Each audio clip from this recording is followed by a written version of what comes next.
Getting kind of that playoff feel, that elimination feel in this game. It's playing for first place, so you're already playing for something, so you kind of can feel that intensity up here in the booth already. And with that intensity comes your best starting pitcher, Sierra Lewis, inside the circle to take on a batting order that dropped 18 runs in 3 innings yesterday against Southwest. What stood out to you about the Philippines offense? The amount of line drives they hit. They were almost playing pepper, not full swing, so staying through extension. You expect them to do the same, just finding gaps within the field. The Evangelistas reached base 10 times between them yesterday. Sierra Lewis appearing for the 3rd time in 3 days. A lot of work out of her arm, threw more than 100 pitches yesterday, so it'll be interesting to see what she has today. Rena Rose Evangelista takes a first pitch strike, and we are underway on Thursday here in Delaware. Rena Rose Evangelista, Melissa Evangelista, Ralaine Evangelista, a third of the Philippines lineup, sisters and a cousin, 10 for 10 reaching yesterday. Yeah, if you had the last name Evangelista, you were on base, so I know their family was excited yesterday, probably got a good celebration post-game meal, but a quick turnaround for both of these teams, especially Delaware. They finished later than the game on Lions Field, the field we're on, so the Philippines maybe got 30 minutes of extra sleep over Delaware, but when we talked to Delaware's manager, Clint Lutz, he told us that he kind of had to get them going a little bit today. It was a slow morning. You could tell that they didn't get to sleep until 1 or 2 a.m. So definitely playing a factor in this game for both of these teams, the quick turnaround. Delaware is the host team. They are, though, staying in the team hotel, so they didn't all have to go home across the state. So they get the experience of being in the hotel with the rest of the teams traveling in from around the country and around the world. Maybe that's better or worse, trying to get some more sleep. And the pitch misses downstairs. Lewis did walk 5 yesterday against Latin America, and this is an unbelievably patient Philippines team. Ladriel Herodias with Harris and Brock up the middle behind Lewis. Jordan Bowe played a great third base yesterday, made the final out of the game to shut down Latin America. And a bunt back foul. Yeah, and with how much Sierra Lewis has pitched so far in this tournament, her Achilles heel has kind of been those free passes. It is hot today, a 2 p.m. start, the sun is beating down, so a lot of innings already on Sierra Lewis's arm, and a lot more to come in this tournament. And so she needs to be as efficient as possible in this heat. That one just missed to even things out. How true is the heat impact? Like, there's always the things that us media types now like to talk about. Welcome to the club. But from your playing days, how much did a hot day under the sun midday like this bother you? Bunt popped up, caught by Bowe, and she'll get just one with the look back to Evangelista. A good job by Lewis to see this sacrifice bunt coming and continuing to spot a rise ball on the top of the zone. Rise ball is one of the tougher pitches to bunt, and Herodias just didn't get quite on top of it, top half. But back to your question of how much does the heat play into the mental side, honestly, it's something that... Smacked out towards center field. Lutz is there, and there are very quickly 2 down. Yeah, the heat is something that I think is more mental than it is physical at times. For pitching, could be more physical because you want to be hydrated because you're sweating a little bit more. But mentally, both teams are playing in it. So if you don't let that become a factor for your team, you're going to be in a better spot. But if you're constantly talking about it in the dugout, constantly making it a thing, that's when I think it can affect teams. Cleanup hitter Erica May Gonzalez is the pitcher. 6 hits in the tournament, that ranks 3rd in the field. Squares early to get a read. And a high strike. Gets Lewis ahead in the count. Troy Richardson, our crew chief, is behind the plate. And a 4-person umpiring crew. Also, Delaware is the host team. They get the black jerseys. They look cool, but really tough when it's 90+ degrees. That's in the dirt, and Evangelista will skitter on down to second. Clint Lutz's team has put up some runs in this tournament, 27 of them to start out 3-0. Battle for first place this morning against the Philippines. Journey Hearn will lead things off. Had the eventual game-winning home run against Latin America in the 6th inning yesterday, but pretty much anybody in this lineup can hit. Notable, a lot of R's in that left column. Yeah, kind of the opposite of the Philippines. Philippines, a lot of lefties, then opposite on the right-handed side. They'll face Erica May Gonzalez, who went the full 7, 5 hits, 3 runs against Latin America, 120 pitches. That, though, contrary to Sierra Lewis, 2 days ago, she did not throw for the Philippines yesterday. Yeah, Erica May Gonzalez fully rested. A smart decision for the Philippines to give her that extra rest because of the heat today. Erica May Gonzalez rise ball change up. Excited to see her spin it through the zone. The Evangelistas right up the middle. At shortstop, second base, and center field, Sheena Joy Panteria, the defensive leader behind the plate. With Gonzalez in the circle. Philippines got it started with a leadoff walk, could not make anything of it. This tournament's been interesting because the better teams have A, put up a lot of runs, and B, run-ruled a fair amount of teams. When you get these types of matchups, it becomes really interesting because momentum really matters. And a first pitch strike to her. Erica May Gonzalez, she's going to throw a rise ball, but she throws it at every level, so that one tailed up, but she was still able to spot it for a strike. Those are the hardest rise ball pitchers to beat, one that can throw it for a strike so it is hard to lay off, and then one that can go up in the zone and make it unhittable, kind of like that previous pitch. Best way to stay on a rise ball is what? Top half. Think kind of chopping wood, tomahawk, try and hit a ground ball, because the spin, if you counter it with the down plane, it usually can turn out to a line drive. Again, high this time, Hearn lays off. The right fielder has a cycle for the tournament. Had a triple against the East team in game 1.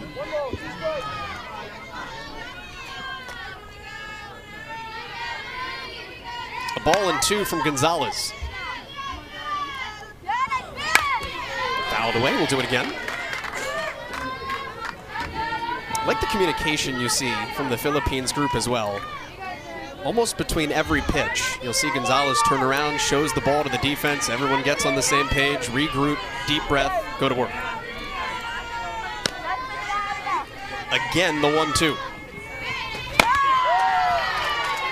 And a good hold by Hearn, the batter on that rise ball. She's seen about 4 rise balls just in this at-bat already. So Erica May Gonzalez is going to live on the top half of the zone, and Hearn passing this information to all of the batters behind her. Takes just low, and the count runs full. Hearn is the youngest player on this roster. What does it tell you about her maturity? A, that she's given the leadoff spot, and B, that she takes at bats like this. That's a tough call. Goes against Erica May Gonzalez. A good spot by her, freezing Hearn. 3-2, flag to left. Tailing foul, it'll get out of play. But back to your question, Joel, the maturity. I mean, you can see in the box how calm and collected she is. Kind of her motions stay neutral. You can't tell if she's going 3 for 3, 0 for 3, and that's what you want out of a leadoff batter. Someone who can stay consistent no matter the count, no matter the day. You want them to be able to get on base no matter how they're feeling. Pitch number 8. Put in play toward left and put out of play toward left. Just a little bit ahead of the last 2.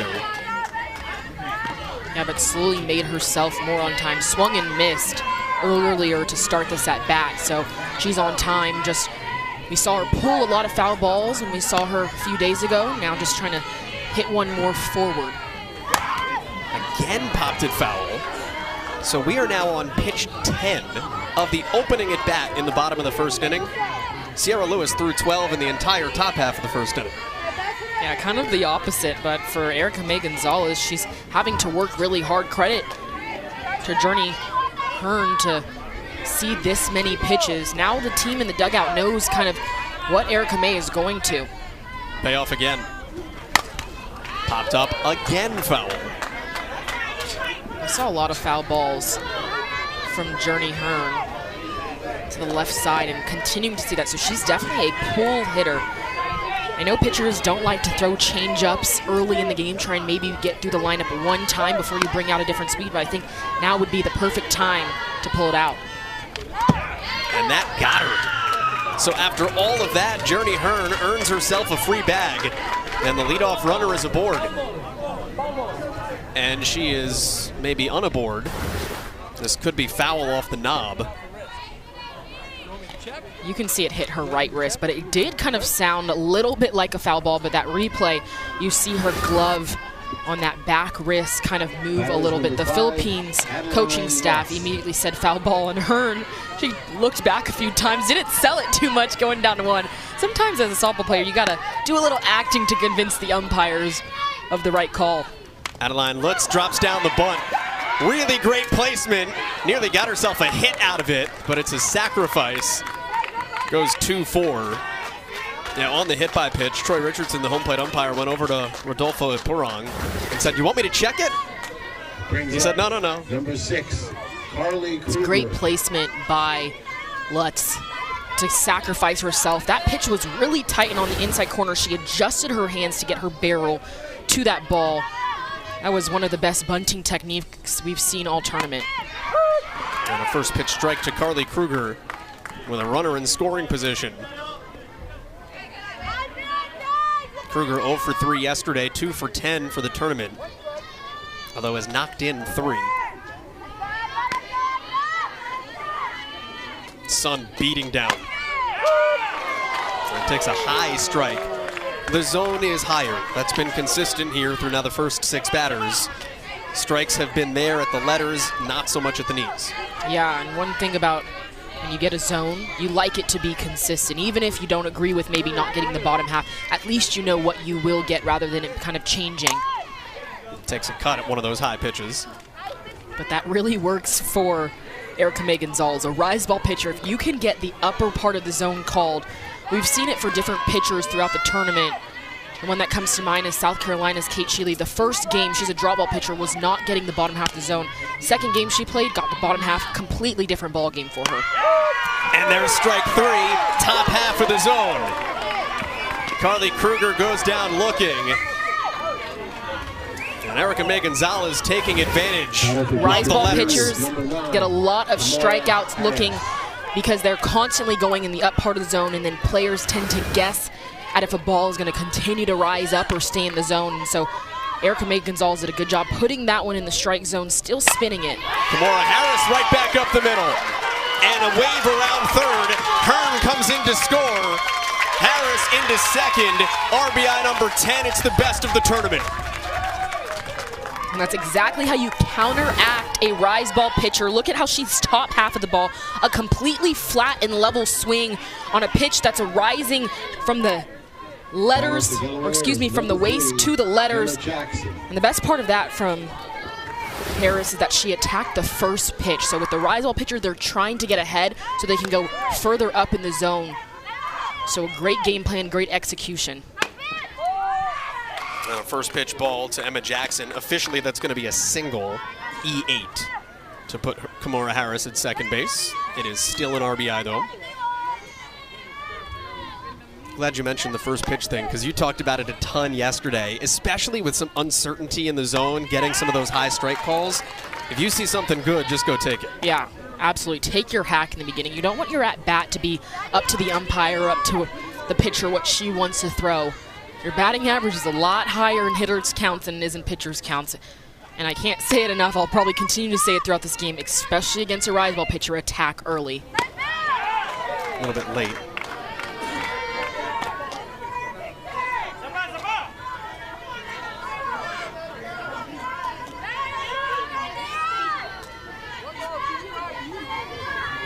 Philippines fell behind yesterday as well. Trailed 1-0. Due.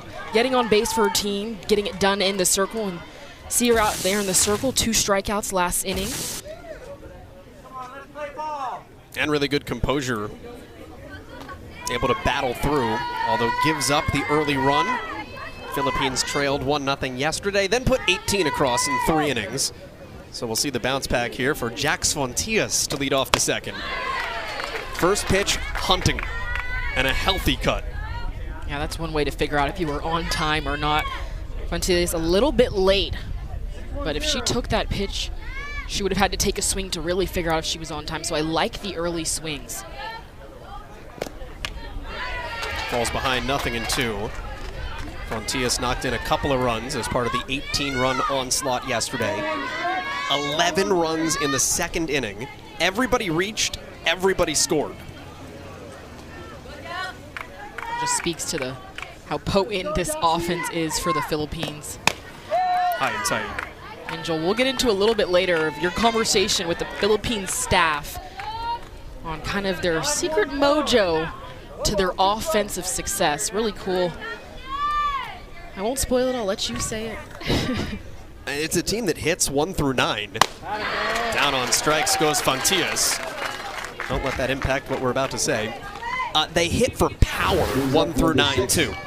And quick work by Sierra Lewis. What she's going to have to do in this heat after pitching over 100 pitches yesterday, really utilize that rise ball. And I think she learned from the previous inning with Erica May Gonzalez, the pitcher for the Philippines, getting the top part of the zone. So if another pitcher is getting top part, why not use it to your advantage as well?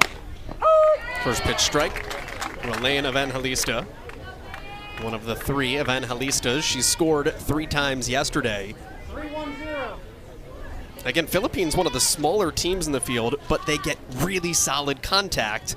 They train up. Ball and a strike. Said to the coaching staff while they were warming up today, like, what is the secret? They said, well, it's the training. So we said, well, what is the training? They actually train with some of the university-age softball players, men's and women's, back home in the Philippines. A little bit low to make it 2-1. So yeah, you're coming to see some of the best softball pitching in the world in the Senior League World Series ages 13 to 17, but when they train, usually every other week leading up to big tournaments, it's with 18, 19, 20-year-olds. I can't imagine at this age when I was playing getting to train with collegiate players, because that must slow this game down for them. Although, like you said, this is the best of their age group, but when you're playing up with people that have been in college, it's got to feel a lot different. 2-2, backhanded at shortstop, and Harris's throw to first is nice. One of the best fielding teams in the field, Delaware. When we asked the coaches about Harris, their shortstop, they said all around just a gifted athlete, and this play is gifted. 5-6 hole. Thought off the bat it was going to be a hit in the hole, and she just easily got there. Then an accurate throw to complete the play. And now Melissa Evangelista. 6 runs total in the tournament for the Philippines. And she pulls the bunt to take one low. I mean, what do you think it's like if you're 14 years old to face university pitching? And the coaches have talked about how big a deal university softball is in the Philippines. University of the Philippines is a big target destination for a lot of these players. Yeah, it's got to, number one, be intimidating. I can imagine my age and training with players like Rachel Garcia or Alicia Ocasio. That would be the age kind of difference. But it also has got to give you a lot of confidence that if you can train with them, you can definitely play at